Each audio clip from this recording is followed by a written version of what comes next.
Faire un culte un peu différent ce matin. D'abord, je rappelle qu'on enregistre tout ce qui se passe ici pour le diffuser sur YouTube.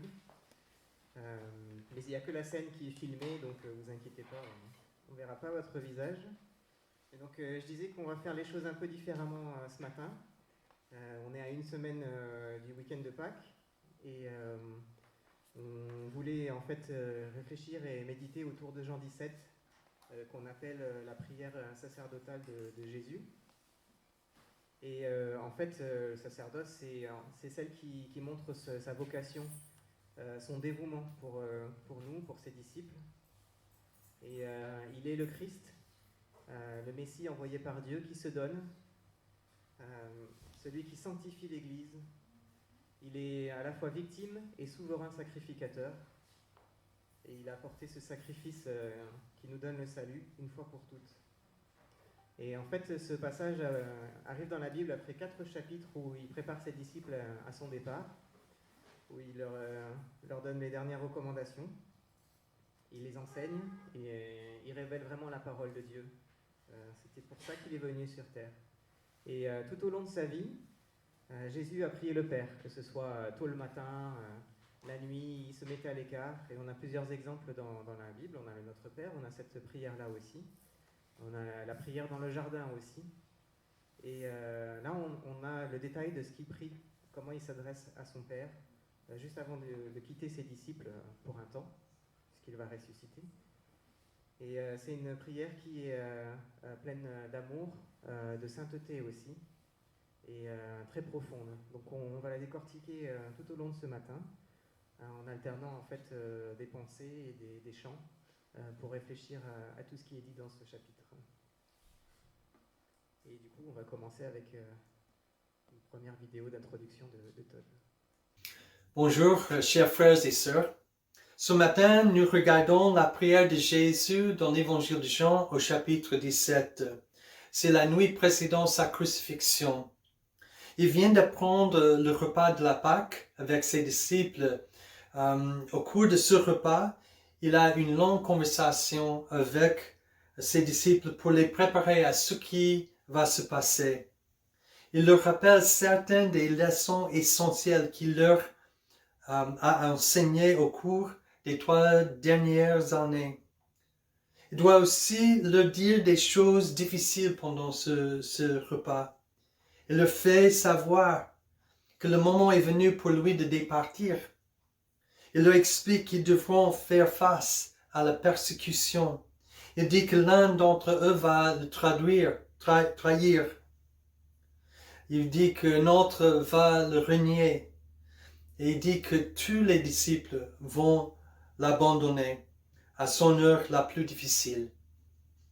Certainement, il y avait un sentiment de tristesse, de peur, de désespoir qui est dans l'air. Ça devait être très émouvant alors d'entendre Jésus prier pour eux. C'est toujours encourageant d'entendre quelqu'un qui prie pour nous, mais c'est surtout le cas quand c'est Jésus. Ce qui est magnifique, c'est que Jésus ne prie pas seulement pour les 12 disciples, mais il prie pour nous aussi. Donc si vous avez vos Bibles et vous êtes au chapitre 17, regardez avec moi le verset 20. Jésus dit ceci: « Je ne prie pas pour eux seulement, il parle des 12 disciples, mais encore pour ceux qui croiront en moi à travers leur parole. » Ça c'est nous. Jésus prie pour nous. Il nous a déjà vus la nuit avant sa crucifixion et il prie pour nous. De plus, la Bible nous dit que même maintenant au ciel, il continue à prier pour nous. Romains chapitre 8, verset 34 dit ceci: « Jésus-Christ est mort, bien plus, il est ressuscité. Il est à la droite de Dieu et il intercède pour nous. » Hébreux chapitre 7, verset 25 dit ceci: « Par conséquent, il peut aussi sauver parfaitement ceux qui s'approchent de Dieu à travers lui, puisqu'il est toujours vivant. » Pourquoi? Pour intercéder à leur faveur. Donc, la prochaine fois que vous aurez des difficultés, rappelez-vous de cette merveilleuse vérité. Jésus prie pour nous. La prière de Jésus en Jean chapitre 17 nous donne un aperçu de son cœur. Je vois 4 préoccupations principales que Jésus adresse à son Père. C'est une prière pour la gloire, l'unité, la protection et la sanctification de ses disciples. Prions le Seigneur. Seigneur Jésus, je prie que tu sois avec nous pendant ces moments, pendant ce culte, pour nous parler, pour nous encourager dans la foi, pour nous transformer. Et Seigneur, libère nos cœurs aussi pour te louer et te glorifier. Je prie en ton nom. Amen. Bonjour à tous. Pendant tout le culte, on va lire tout le chapitre de Jean 17 en plusieurs parties. Et il y aura à chaque fois une vidéo de Todd pour nous exhorter dans ce qui a été dit. Et on chantera un chant en rapport avec le passage qu'on a lu et aux différents thèmes qu'il a dit, donc la gloire, la protection des disciples, la sanctification et l'unité des disciples. Donc vous pouvez soit avoir votre Bible avec vous, qu'elle soit numérique ou papier, ou alors le texte sera projeté. Donc je vous invite vraiment à vraiment méditer en même temps qu'on lit le passage et qu'on reçoive tous aujourd'hui notre part de ce texte et de cette prière de Jésus qui est encore valable aujourd'hui et qui est efficace pour nous. Après ces paroles, Jésus leva les yeux vers le ciel et dit : Père, l'heure est venue, révèle la gloire de ton Fils, afin que ton Fils aussi révèle ta gloire. Tu lui as donné pouvoir sur tout être humain, afin qu'il accorde la vie éternelle à tous ceux que tu lui as donnés. Or, la vie éternelle, c'est qu'ils te connaissent toi, le seul vrai Dieu, et celui que tu as envoyé, Jésus-Christ. J'ai révélé ta gloire sur la terre, j'ai terminé ce que tu m'avais donné à faire. Maintenant, Père, révèle toi-même ma gloire auprès de toi, en me donnant la gloire que j'avais auprès de toi avant que le monde existe. Je t'ai fait connaître aux hommes que tu m'as donnés au milieu du monde. Ils étaient à toi, tu me les as donnés, et ils ont gardé ta parole. La première préoccupation de Jésus dans sa prière est au sujet de la gloire. Elle est le fil conducteur de toute la prière. Mais qu'est-ce que la gloire? C'est la manifestation de la splendeur et la grandeur de Dieu. Quand je dis splendeur, j'entends la beauté de son amour, de sa sagesse, de sa puissance, de sa bonté, de sa sainteté. Jésus prie de 2 manières en ce qui concerne la gloire. D'abord, il prie pour que ses disciples voient sa gloire. Si vous avez vos Bibles toujours dans l'évangile de Jean, au chapitre 17, le premier verset, Jésus prie ceci. Père, l'heure est venue. Révèle la gloire de ton Fils, afin que ton Fils aussi révèle ta gloire. Ça peut sembler un peu égoïste, mais ce n'est pas du tout le cas si on considère ce qu'il demande. Il dit, Père, l'heure est venue. Il parle de sa mort sur la croix.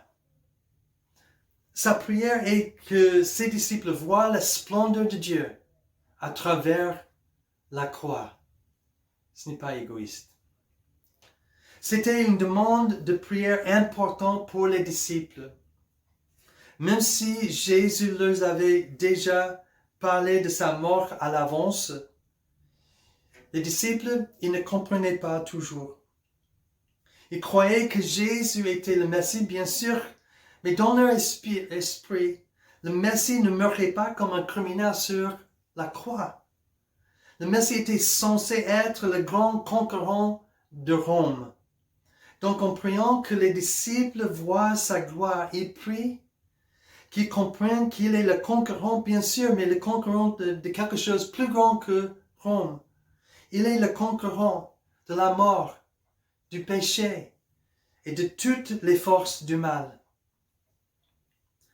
La croix est l'expression ultime de l'amour de Dieu pour l'humanité.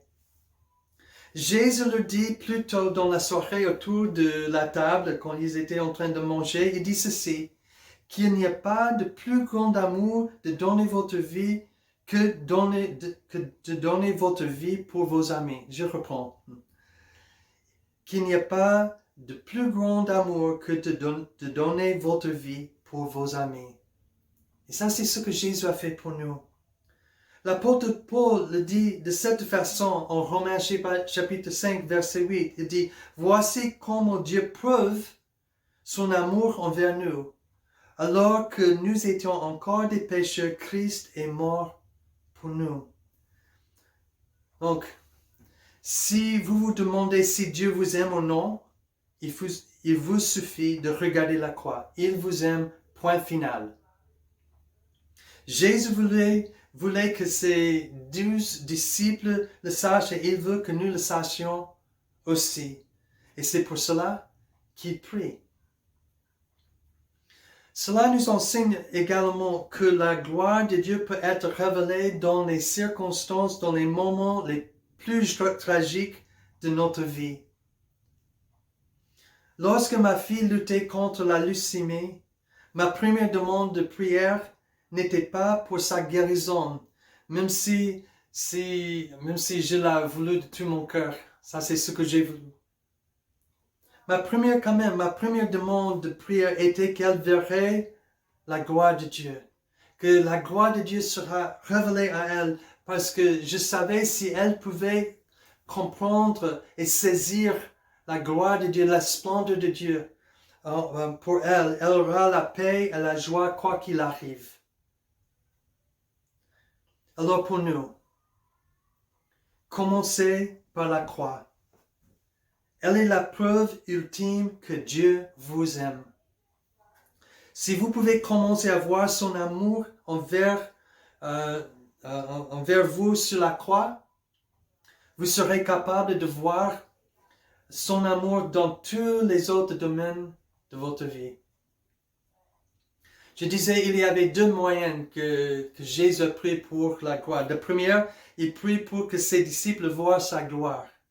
Mais aussi, Jésus prie pour que ses disciples reflètent sa gloire. Donc, regardez maintenant avec moi au verset 10 du chapitre 17. Jésus dit à son Père, « Tout ce qui est à moi est à toi, et ce qui est à toi est à moi, et ma gloire est quoi? Manifestée en eux. »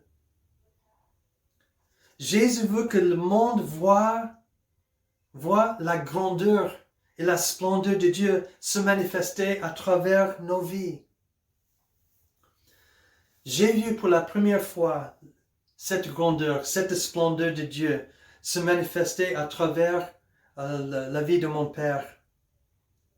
Après sa conversion, j'étais adolescent.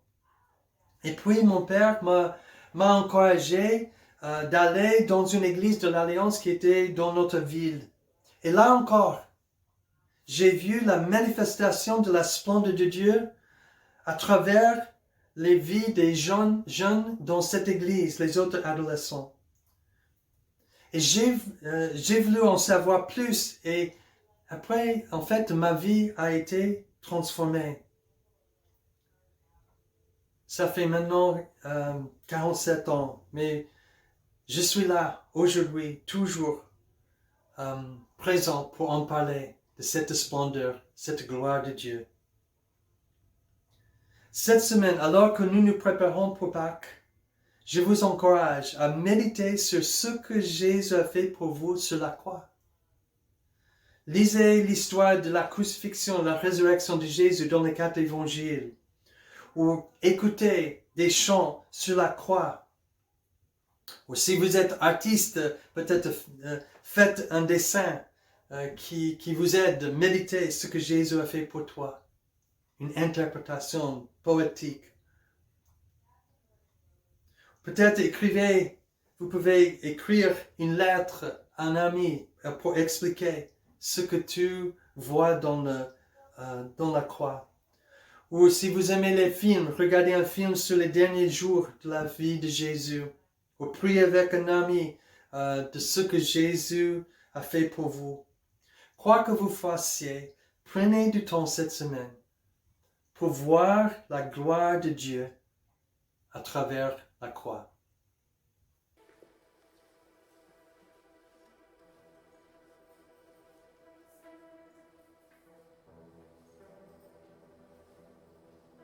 N'est-il point d'autre choix devant la coupe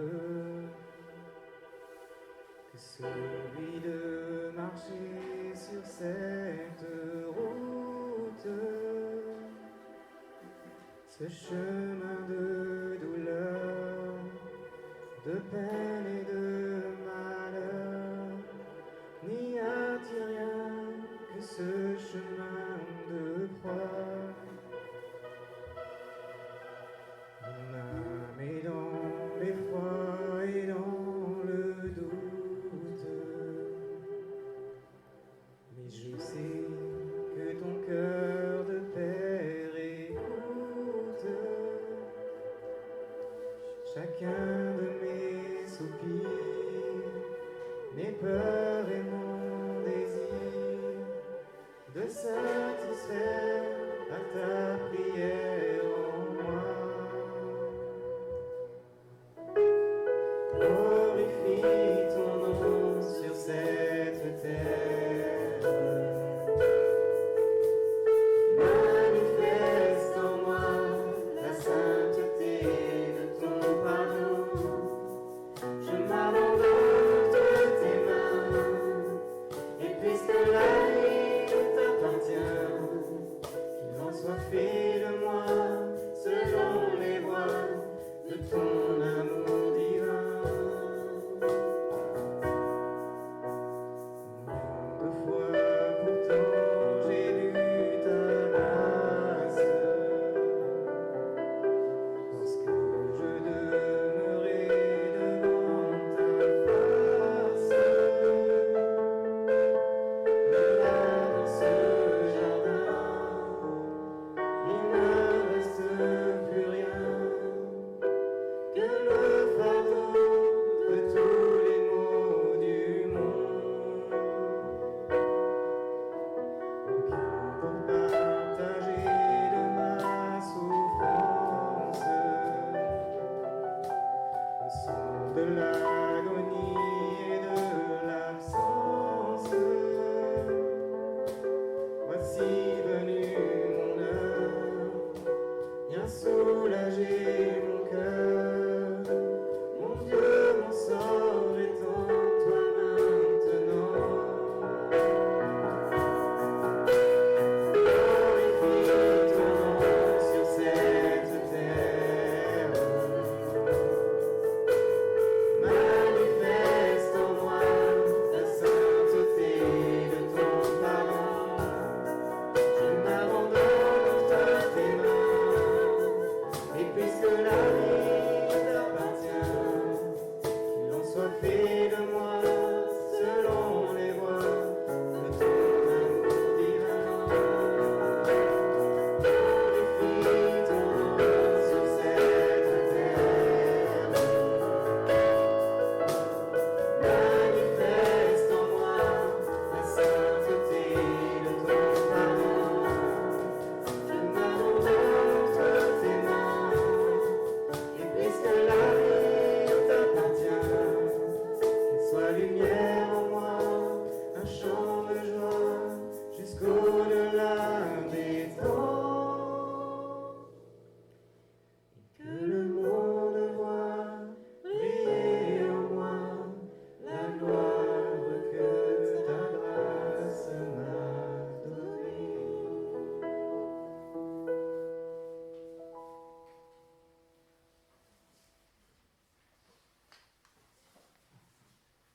On va continuer la lecture avec les versets 7 à 15.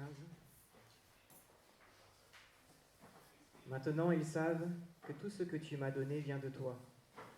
En effet, je leur ai donné les paroles que tu m'as données. Ils les ont acceptées et ils ont vraiment reconnu que je suis sorti de toi. Ils ont cru que tu m'as envoyé. C'est pour eux que je prie. Je ne prie pas pour le monde, mais pour ceux que tu m'as donnés, parce qu'ils sont à toi.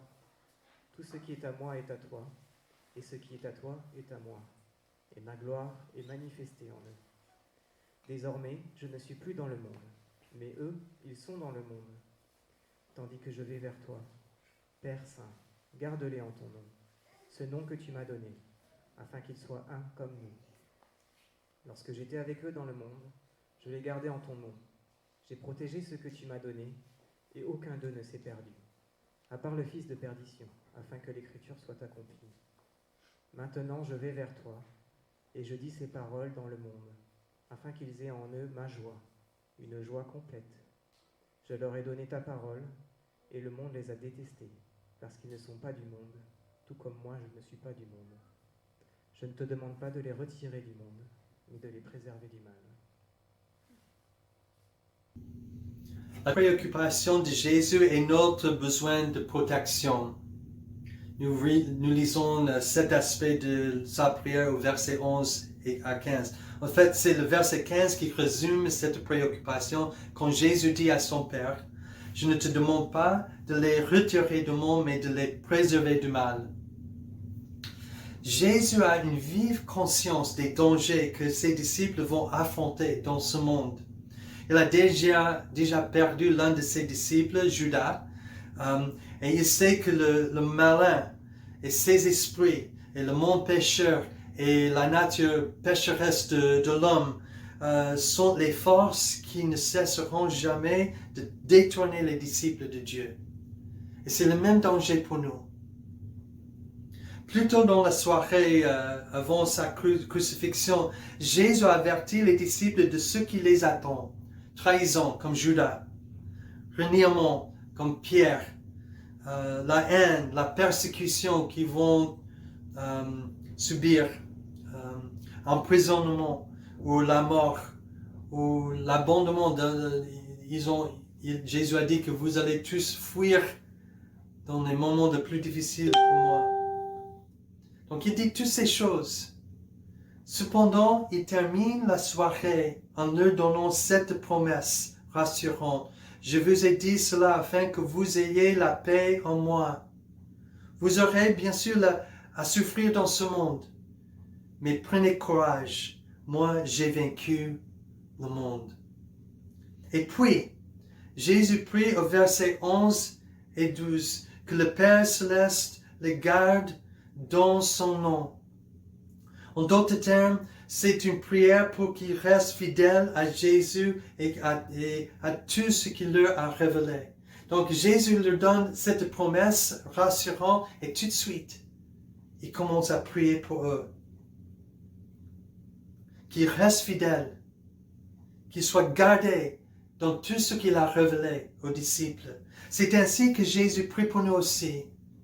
Il prie pour que rien ne puisse nous séparer de l'amour de Dieu.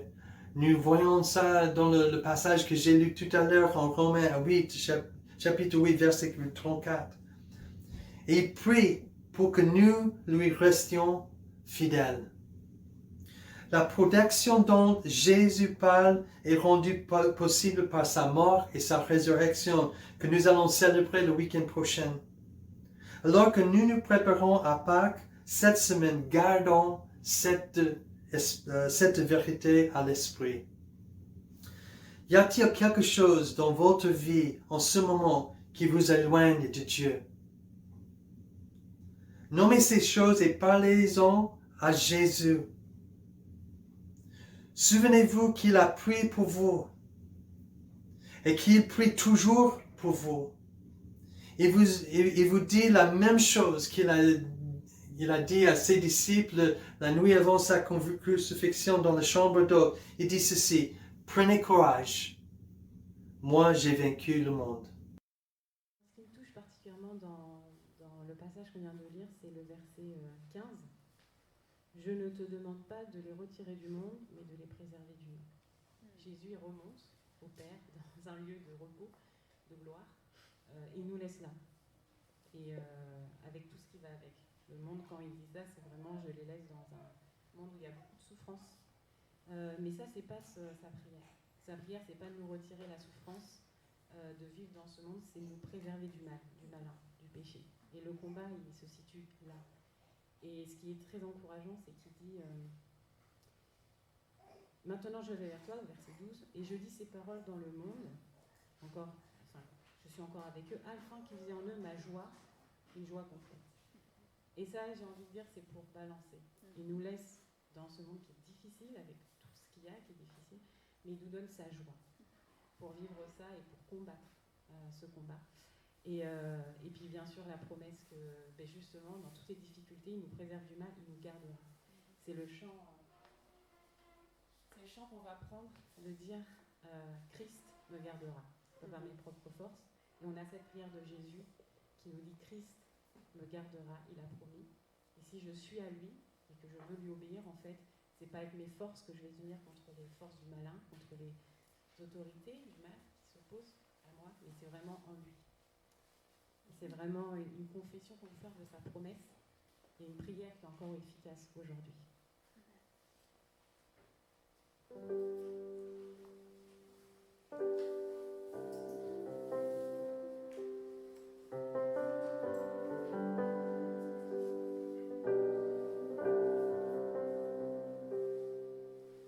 Quand je crains d'abandonner, Christ me gardera.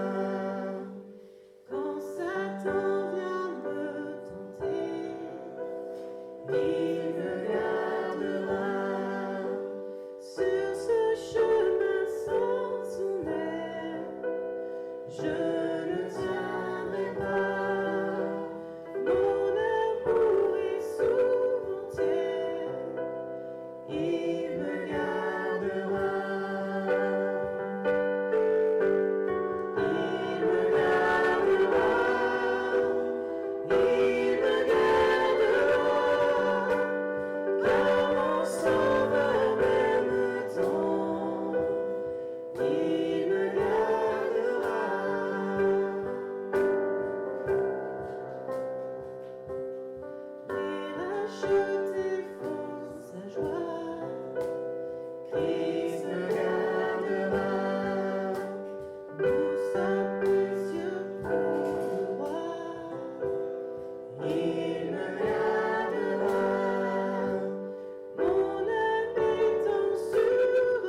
On va lire Jean 17, verset 16 à 19. Pardon. Ils ne sont pas du monde, tout comme moi, je ne suis pas du monde. Consacre-les par la vérité. Ta parole est la vérité. Tout comme tu m'as envoyé dans le monde, je les ai moi aussi envoyés dans le monde. Et je me consacre moi-même pour eux, afin qu'eux aussi soient consacrés par la vérité. Amen. La préoccupation de Jésus est notre besoin de sanctification. Écoutez ce que Jésus demande à son Père au verset 17 à 19. Donc j'espère que vous avez toujours vos Bibles. Jean, l'évangile de Jean, chapitre 17, à partir de verset 17. Jésus prie, consacre-les par ta vérité. Ta parole est la vérité. Tout comme tu m'as envoyé dans le monde, je les ai à moi envoyés dans le monde. Et je me consacre moi-même pour eux afin qu'eux aussi soient consacrés par la vérité. Il est important pour nous de nous rappeler que Jean 17 n'est pas un exposé théologique. C'est une prière. Bien sûr, il y a de la profonde théologie exprimée, mais son but ici n'est pas d'enseigner, mais plutôt de crier à Dieu pour ses disciples.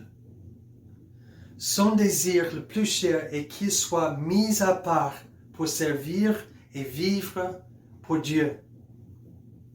La sanctification signifie être mis à part. Tout comme Jésus lui-même a été sanctifié, mis à part, nous le voyons au verset 19. Tout comme Jésus lui-même a été sanctifié pour accomplir la mission de Dieu, il en est de même pour ses disciples. Et nous lisons cela au verset 18. C'est la réalité dont parle Paul en Éphésiens chapitre 2. Il y a quelques semaines, nous avons parlé d'Éphésiens 2, verset 10, qui dit la même réalité.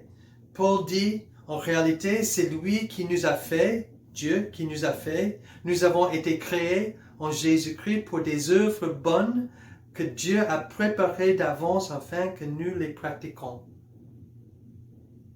Nous avons été mis à part pour une mission.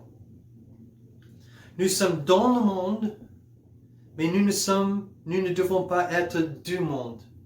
C'est-à-dire de vivre selon l'influence pécheresse de ce monde qui nous entoure. Au contraire, nous sommes sanctifiés, mis à part et envoyés dans le monde pour le remplir de la glorieuse plénitude de Jésus-Christ. Pour cela, nous devons vivre selon la vérité de la parole de Dieu. C'est pourquoi Jésus prie au verset 17 ceci, consacre-les par ta vérité, ta parole est la vérité. Pour comprendre ce qui est au cœur de cette demande, nous devons retracer les concepts de vérité et de parole à travers l'évangile de Jean. Évidemment, nous n'avons pas le temps pour tout cela ce matin. Il suffit de dire que Jésus est la parole et Jésus est la vérité. Et c'est son esprit qui révèle la vérité à ses disciples. En bref, qu'est-ce que Jésus demande?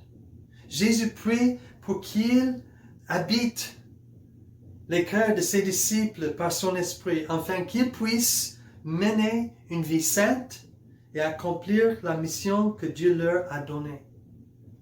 Et ça, c'est ce que nous avons vu la semaine dernière en Éphésiens chapitre 3, versets 14 à 21. Que Jésus habite en nous. Que sa plénitude soit en nous.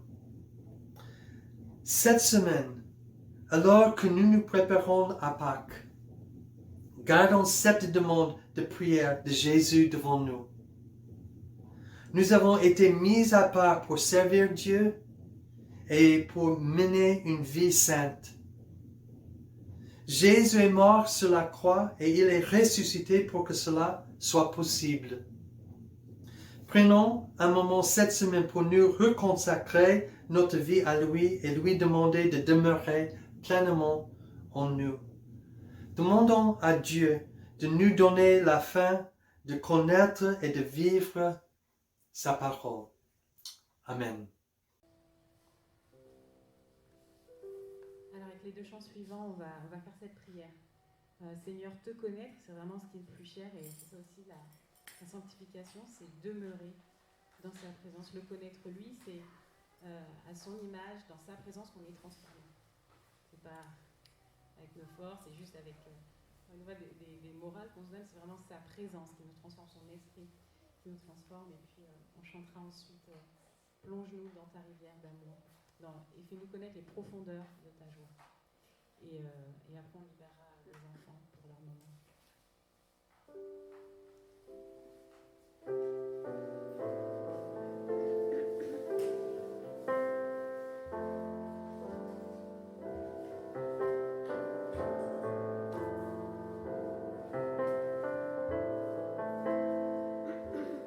Ce qui m'était cher pour construire ma vie, utile et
Mon âme est rafraîchie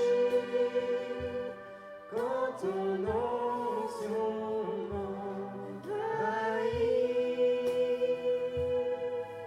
Je suis restauré, guéri quand ton onction m'envahit.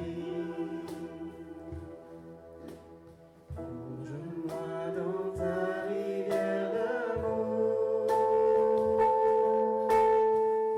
Plonge mon esprit dans les profondeurs de ta voix. Inonde le désert de mon âme par la douce pluie du ciel. Mon âme est rafraîchie quand ton onction m'envahit.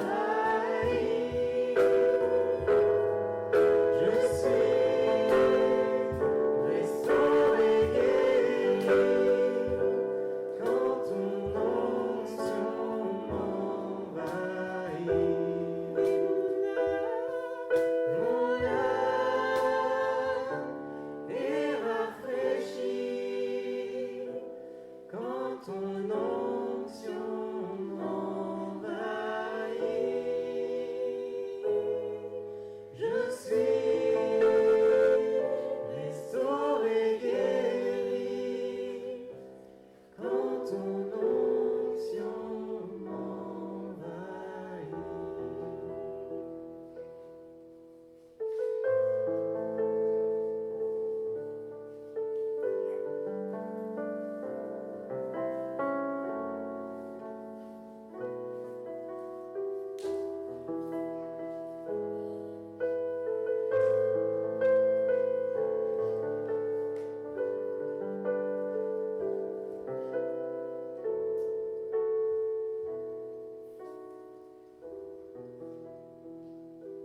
Père, merci pour ta présence, Seigneur, dans ces lieux. Merci parce que, Seigneur, c'est ta joie qui nous rend forts, Seigneur, en toi. Merci parce que c'est toi, Seigneur, qui nous donne le courage, Seigneur, de marcher pour toi dans ce monde, Seigneur, hostile. Merci parce que c'est toi qui nous rend forts, Seigneur. Et c'est toi qui fortifie l'âme de tes enfants. Merci pour ta prière, la prière de ton Fils qui est efficace aujourd'hui, Seigneur, pour soutenir, fortifier, encourager, Seigneur, encore aujourd'hui.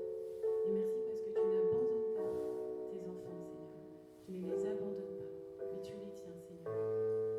Même quand, Seigneur, nous croyons que tu n'es pas là, Seigneur, tu les tiens, et tu nous tiens. Merci, Seigneur.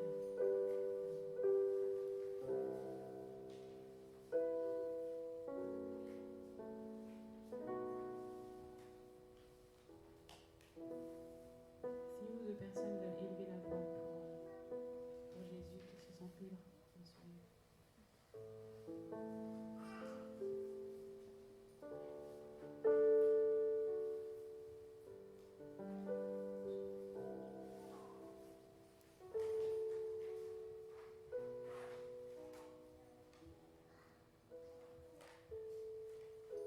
Merci Seigneur, nous te glorifions, nous te louons pour qui tu es. Merci pour ta présence qui est avec nous. Merci Seigneur que nous ne sommes pas seuls dans ce monde, et tu es à côté.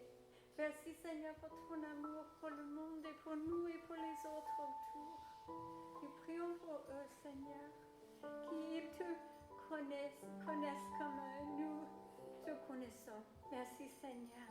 Nous te louons, nous te glorifions au nom de Jésus. Amen.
Marilyn a préparé quelque chose pour les enfants. On va les laisser partir. Je vais prier pour ce moment.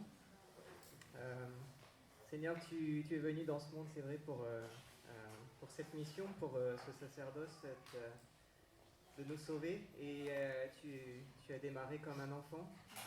Tu ne t'es pas épargné tout ça. Tu es arrivé dans ce monde avec toutes les difficultés que nous connaissons, comme un enfant. Et tu as grandi dans ce monde et tu nous as montré un chemin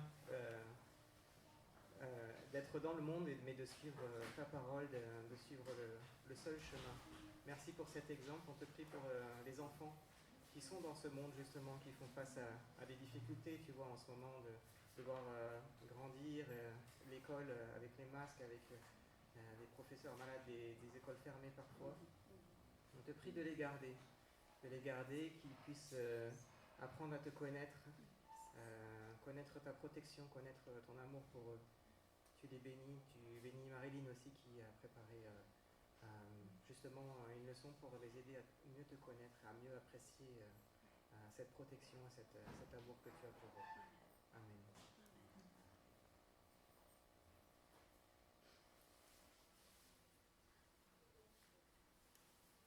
Je ne prie pas pour eux seulement, mais encore pour ceux qui croiront en moi à travers leurs paroles, afin que tous soient un comme toi.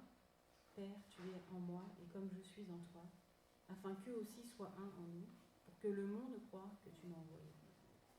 Je leur ai donné la gloire que tu m'as donnée, afin qu'ils soient un comme nous sommes un. Moi en eux et toi en moi, afin qu'ils soient parfaitement un, et qu'ainsi le monde reconnaisse que tu m'as envoyé et que tu les as aimés comme tu m'as aimé. Père, je veux que là où je suis, ce que tu m'as donné soit aussi avec moi, afin qu'ils contemplent ma gloire, la gloire que tu m'as donnée, parce que tu m'as aimé avant la création du monde. Père juste, le monde ne t'a pas connu, mais moi, je t'ai connu. Et ceux-ci ont reconnu que tu m'as envoyé. Je leur ai fait connaître ton nom, et je leur ferai connaître encore, afin que l'amour dont tu m'as aimé soit en eux, et que moi, je sois en eux. La préoccupation de Jésus dans sa prière est notre besoin d'unité. Tout d'abord, il prie pour que ses disciples soient un avec lui et son Père. Notez ce qu'il dit au verset 20 et 21. « Je ne prie pas pour eux seulement, les 12, mais encore pour ceux qui croiront en moi à travers leurs paroles. » Ça, c'est nous. « Afin que tous soient un comme toi, Père, tu es en moi et comme je suis en toi. Afin qu'eux aussi soient un en nous, pour que le monde croie que tu m'as envoyé. Afin qu'eux aussi soient un en nous, en Jésus, en Dieu le Père. » Puis, Jésus continue dans sa prière pour demander que ses disciples soient unis les uns avec les autres. Notez les versets 22 et 23. Jésus prie, « Je leur ai donné la gloire que tu m'as donnée, afin qu'ils soient un comme nous sommes un. » Afin qu'ils soient un comme nous sommes un.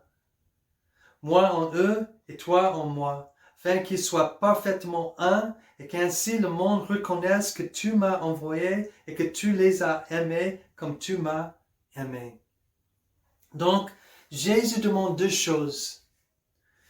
D'abord, que ses disciples soient unis avec Dieu. Et ensuite, que ses disciples soient unis les uns avec les autres. Et l'autre est important.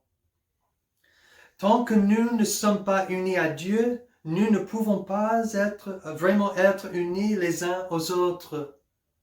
Il y a longtemps, lorsque Thierry et moi étions à la faculté, nous avons fait un court stage dans une église anglicane à Oxford, en Angleterre.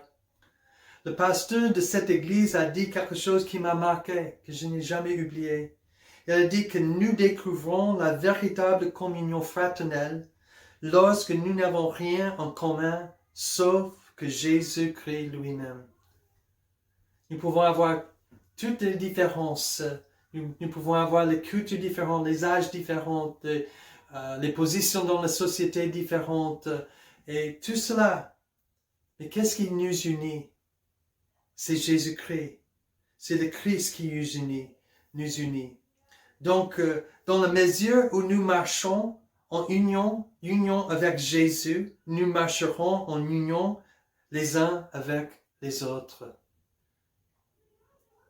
Il est intéressant de noter que le résultat de notre unité est que le monde reconnaîtra et croira en Jésus-Christ. Nous avons vu dans le verset 21 et aussi au verset 23.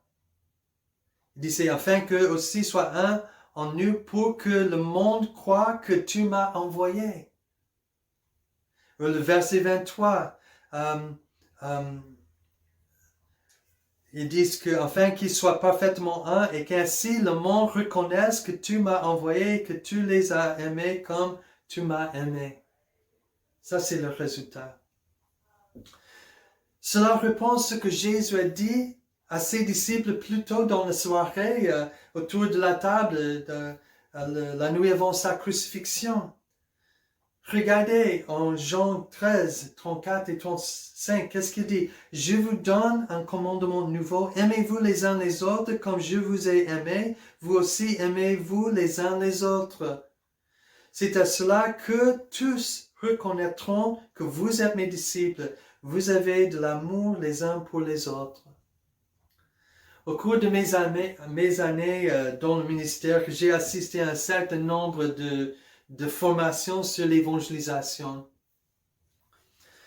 On vous enseigne comment présenter l'évangile, les 4 lois, ou des choses comme ça, ou comment organiser une campagne d'évangélisation, une soirée d'évangélisation dans l'église, ou parler à quelqu'un dans la rue, toutes ces choses. Mais j'ai rarement entendu quelqu'un parler d'unité.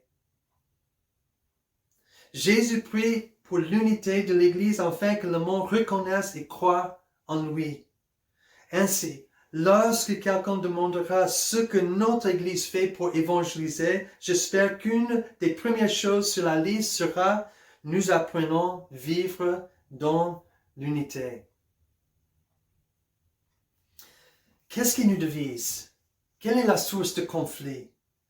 D'après mon expérience, ce qui nous divise, ce sont généralement des choses de peu d'importance. Alors que nous nous préparons à Pâques cette semaine, parlons à Jésus de nos attitudes et de nos actions qui pourraient nous diviser. Au lieu de nous voir les uns les autres sous l'angle de nos préférences personnelles, de nos traditions, de nos présomptions, etc., des choses comme ça, apprenons donc à nous voir les uns les autres sous l'angle de la croix. Programme pour tous les jours.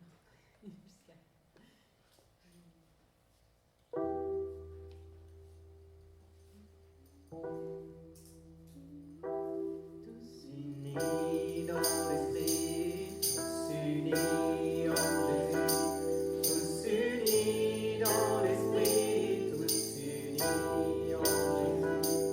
Nous prions que bientôt ce qui divise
temps maintenant dans la prière,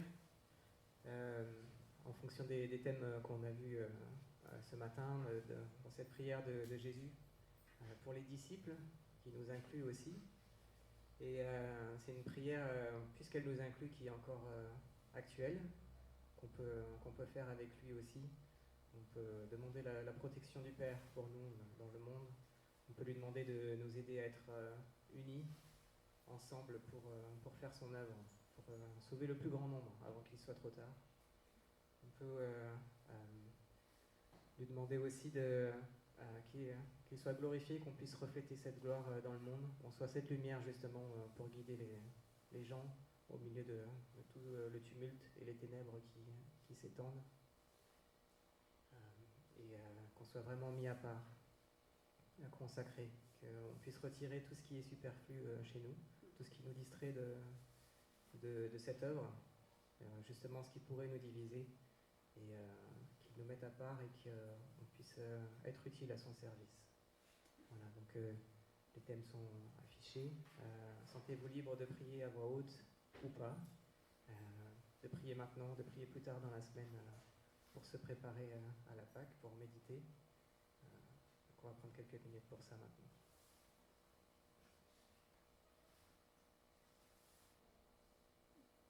Seigneur, le monde t'a laissé de côté,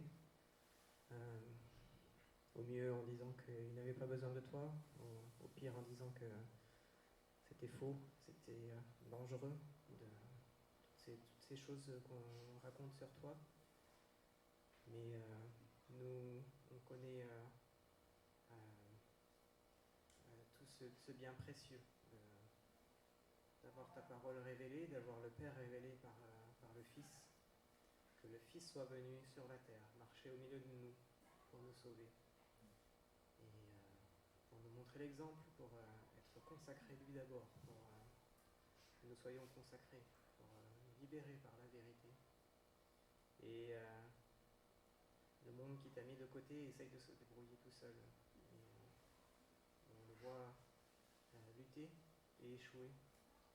Merci parce que toi tu as eu la victoire sur la mort, sur le péché, et que personne ne peut t'enlever cette victoire. Elle est acquise pour l'éternité. Et merci parce que tu partages ta résurrection avec nous.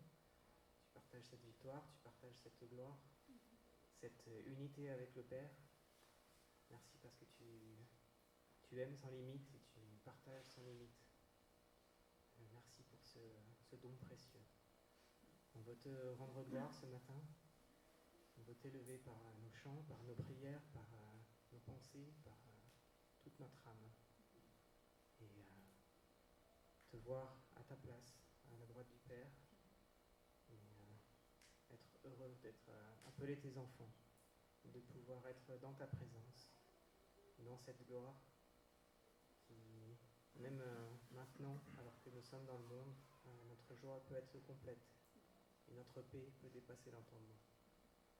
Merci. Amen.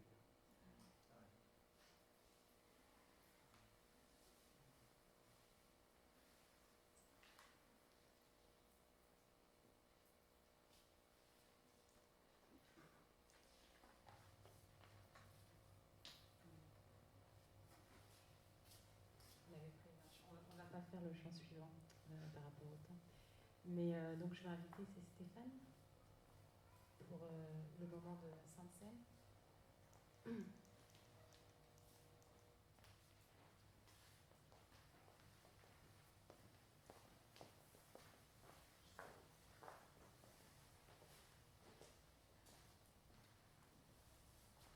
Bonjour à tous. Alors nous allons partager dans Matthieu 26, donc pour lire avant de commencer donc la Sainte Seine. Pendant qu'il mangeait, Jésus prit du pain et prononça la prière de bénédiction. Puis il le rompit et le donna aux disciples en disant « Prenez, mangez, ceci est mon corps. » Il prit ensuite une coupe et remercia Dieu. Puis il la leur donna en disant « Buvez-en tous, car ceci est mon sang, le sang de la nouvelle alliance qui est versé pour beaucoup, pour le pardon des péchés. Je vous le dis, je ne boirai plus désormais de ce fruit de la vigne jusqu'au jour où je serai de nouveau avec vous dans le royaume de mon Père. Prions. Père, nous voulons te remercier pour ce corps, ce sang que tu as versé pour nous. Merci car tu as manifesté ton amour sur la croix et tu es avec nous chaque jour dans notre vie. Tu nous préserves, tu nous protèges et tu nous guéris de tout mal. Viens sur chacun d'entre nous, mettre ton esprit ce matin et que nous puissions commémorer tout cela en famille, avec toi. Prépare nos cœurs et que nous puissions révéler ta gloire. En ton nom, amen. Il est vrai que le Seigneur Jésus, si vous l'avez lu, a dit, donc c'est marqué effectivement, avant, dans la nuit où il fut livré, le Seigneur prit du pain et le rompit. Alors on pourrait se dire, effectivement, dans la vie de tous les jours, qu'est-ce que vous feriez si c'était le dernier jour? Que vous sachiez ce qui va vous arriver. Qu'est-ce que vous feriez à ce moment-là? Je suis sûr, beaucoup diront beaucoup de choses. Mais le Seigneur Jésus, lui, dans sa grâce, il a dit qu'il allait communier avec chacun de ses frères. Il a pris du pain, il a pris du temps pour lui, pour ses frères et ses sœurs. Il a communié ensemble, tout ça dans la grande famille. Et c'est ce à quoi aujourd'hui encore il veut nous inviter. Si ce n'est pas encore votre cas, sachez que Dieu vous aime et qu'il tend ses bras pour vous remplir de son amour. Alors, pour commencer, je vais vous inviter donc, le personnel de louange, le personnel de la technique à commencer donc, par ouvrir effectivement donc, la Sainte Seine. Et puis chacun, donc, ou chaque famille ira par la suite donc, prendre la Sainte Seine. Merci. Amen. Sentez-vous libre d'y aller maintenant. À quelle étape de chaque côté?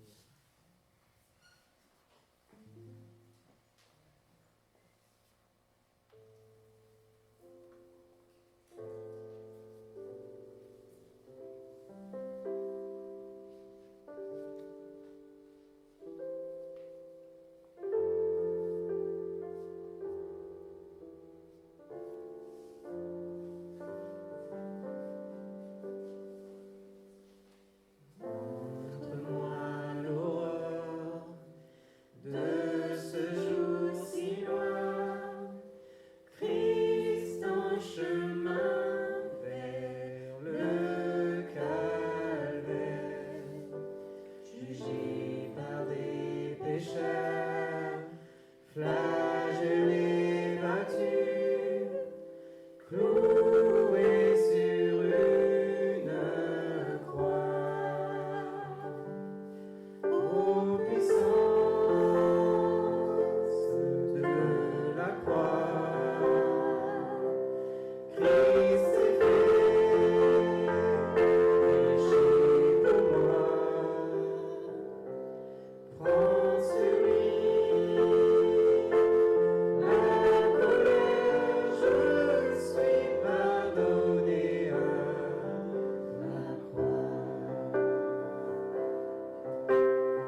Et on va prendre un dernier chant, donc je vous invite à vous lever, c'est un chant nouveau.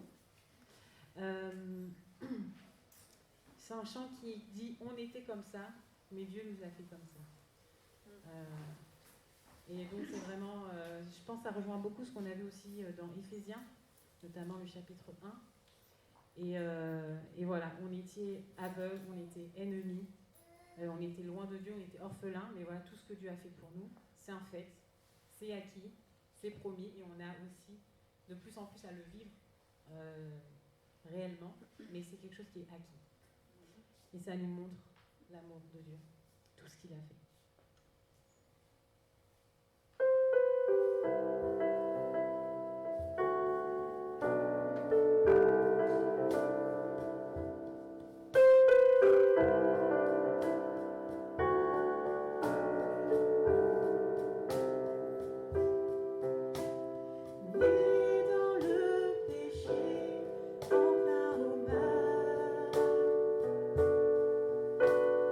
Nous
louer l'Éternel. Je vous souhaite une bonne semaine, un bon dimanche, que vous soyez bénis, fortifiés, qu'ensemble, on puisse aussi préparer ce temps de Pâques, se souvenir de ce que Jésus a fait pour nous à la croix et pour tous ceux aussi qui vont encore rentrer dans la bergerie et tous ceux qu'il y a à appeler au loin par la parole, par l'annonce de l'Évangile. Voilà. Soyez bénis.